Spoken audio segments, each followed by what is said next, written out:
नमस्कार दोस्तों, हम आज आप लोगों को गारे गीत सुनाने जा रहे हैं। तो आप लोग वीडियो पर अंत तक बने रहिए, लाइक करिए, शेयर करिए और कमेंट करके जरूर बताइए हमारे गारे गीत आप लोगों को कैसी लगी। चलिए हम आज आप लोगों को गारे गीत सुनाते हैं। समधी तुहरे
पानी का ख्याल कर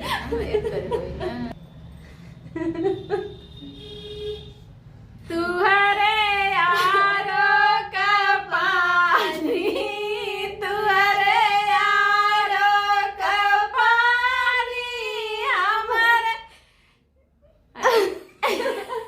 नलवा का पानी। तो दोस्तों गारी गीत कैसे लगी कमेंट करके जरूर बताइएगा। फिर मिलेंगे अगले गीत में, तब तक के लिए नमस्कार।